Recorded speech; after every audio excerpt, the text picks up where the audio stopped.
है sir. Hit and run का जो लॉ है, मैं पार्लियामेंट में खड़े होकर इसकी मुखालिफत करा था, मैं स्पीच भी डाला उसकी। क्रिमिनल जूरिस्प्रूडेंस में आप 2 साल से 10 साल कर देंगे, ये क्या है भाई? ये क्या बनाना चाह रहे इस मुल्क को आप? ठीक है, वो गलत है, क्राइम है, मगर 10 साल कैसा करेंगे आप? और उसमें आप बेल नहीं होंगी। मैं उस वक्त वार्न करा था लोकसभा में मेरी स्पीच में, मगर 306 आप लोग आज हवा में उड़ रहे हैं, जमीन पे पैर ही नहीं है आपके। अब जब पूरे ट्रक ड्राइवर्स निकल गए और पूरा शहर जाम हो गए, शहरा जाम हो गए, रोड पे पेट्रोल नहीं, डीजल नहीं, तो जब इनको ख्याल आया, क्यों प्राइम मिनिस्टर मोदी और अमित शाह आवाम रोड पे निकले डरते हैं लोग? अबे पार्लियामेंट में हम बोले आपको वार्न करे मत करो ये काम आप, मगर आप नहीं सुने। मैं फिर से कह रहा हूं, ये जो नया तीनों फौजदारी के कानून लाए, ये रोलेट एक्ट की याद दिलाता है। मैं फिर से कह रहा हूं, अगर आज महात्मा गांधी और भगत सिंह रहते तो बोलते ये तो रोलेट एक्ट है, ये इससे बहुत नुकसानात होने जाएंगे, बहुत से परेशानी होने जाएंगे। अब देखना इसका गलत इस्तेमाल होगा बहुत। सर, गिरिराज सिंह ने बात करते हुए कहा है कि सुन लो ओवैसी, राम मंदिर तो झांकी, अभी बहुत और कुछ बाकी है, ये बताया है सर, इस पर क्या कहेंगे?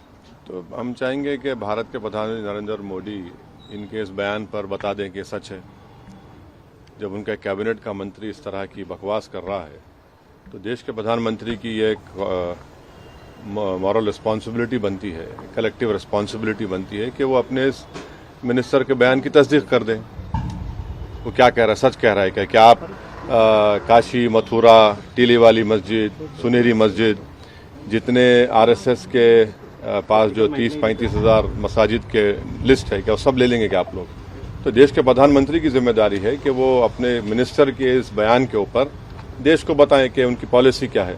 क्या ये बात सच नहीं है कि अगर 6 दिसंबर को मस्जिद नहीं शहीद की जाती तो कोर्ट का जजमेंट क्या आता? क्या ये बात सच नहीं है कि बगैर मुस्लिम पक्ष को बताए ताले खोले गए?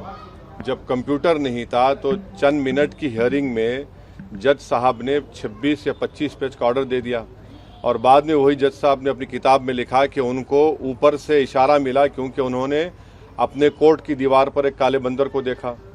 क्या ये बात सच नहीं है कि जब जीबी पंत उत्तर प्रदेश के मुख्यमंत्री थे, रात के अंधेरे में बाबरी मस्जिद में मूर्तियां रख दी गई, उसके बाद मस्जिद को बंद कर दिया गया? ये फैक्ट है, सुप्रीम कोर्ट का जजमेंट फैक्ट है।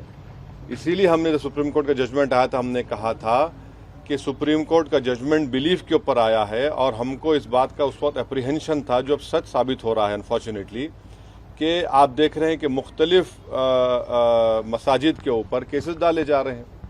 तो ये मैं जो कह रहा हूँ फैक्ट है, वो मैं मानता हूँ सुप्रीम कोर्ट जजमेंट में, जैसा जस्टिस जे.एस. वर्मा ने कहा था कि supreme court is supreme but not infallible. अब आप मेरे को बताइए, टीले वाली मस्जिद का किस्सा क्या है? 200 साल पुरानी मस्जिद है, और लुटियंस जब बना रहे थे दिल्ली को, तो उसको छोड़कर बनाया गया। तो पहले वहाँ पर गांवों को हासिल किया गया और मस्जिद को कोई हाथ नहीं लगाए। आप मस्जिद के ऊपर नोटिस देते हैं। तो ऐसे कई मसाजिद हैं जहाँ पर संघ परिवार से ताल्लुक़ रखने वाले लोग या उनकी आइडियोलॉजी से अपने आप को करीब मानने वाले लोग इस तरह के कोशिशें कर रहे हैं ना। असदुद्दीन ओवैसी ही इस मुल्क का सबसे बदनाम आदमी है, बाकी सब राजा हरिश्चंद्र की औलाद है, दूध के धुले हुए हैं, इनसे कोई गुनाह हो ही नहीं सकता। मुझे अपनी बात करने का इख्तियार है। भारत का आइन, भारत का कॉन्स्टिट्यूशन, संविधान मुझे अपनी बात रखने का इख्तियार देता है। अगर आपको मेरी बात पसंद नहीं आ रही तो कान में रुई लगा लीजिए आप, मगर मैं सच्चाई को बयान कर रहा हूं। आप डिसएग्री करिए, मगर आप बोलेंगे नहीं, आप नहीं, तुम नहीं बोलना, हम वो कर देंगे। अरे भाई क्या करेंगे आप?